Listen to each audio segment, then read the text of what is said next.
we're in a time of year that I really love. Next week is my birthday. Oh. I know. And then, of course, Christmas, New Year's is the time of year where we're like celebrating. We come together, we create light and joy in the darkest time of the year.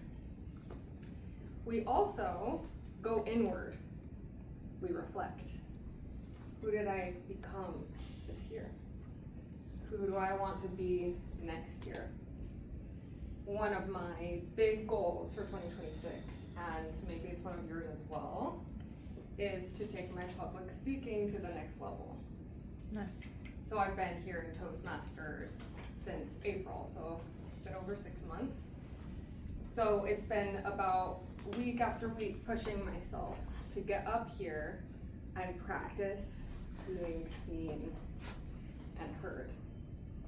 But I am not a stranger to the stage. I started playing the violin when I was 3 years old.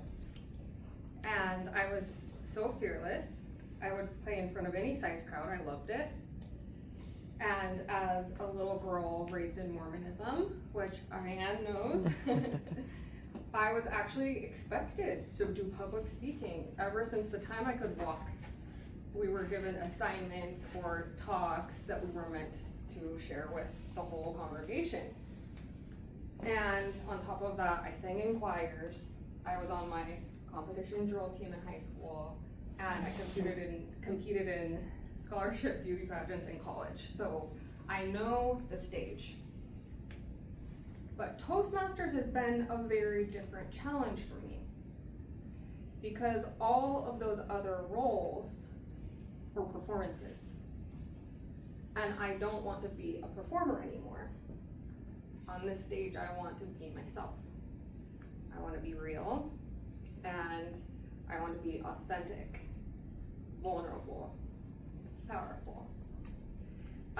One of my goals is I want to be so confident on the stage speaking that regardless of who's watching me or how many eyes are on me, that I feel at ease and centered, safe, secure with myself, locked into sharing my message in hopes that what I have to say will move people closer to themselves.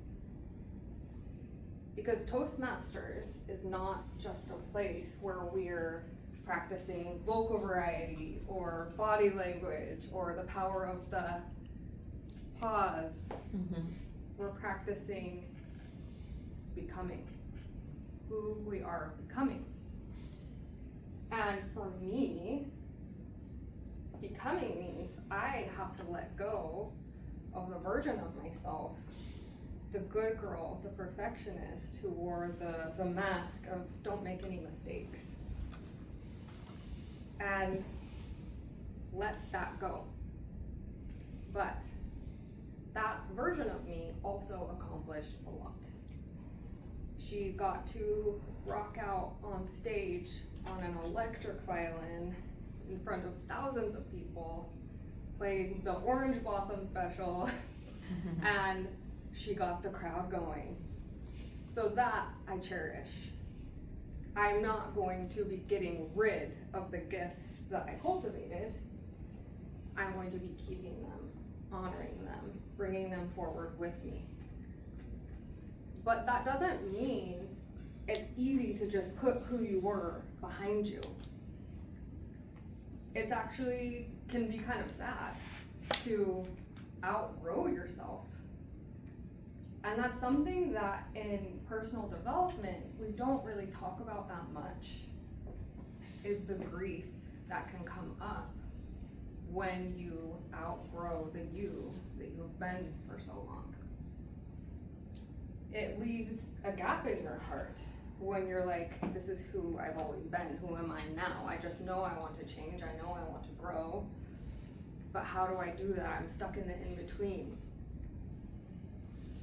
The thing about the grief and the sadness and the discomfort of the growth is that when you move toward it, that is where the bigger version of yourself lives.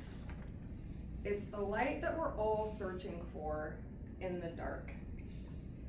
It's the voice that we all want to speak and share. And it takes a lot of courage to get to that place.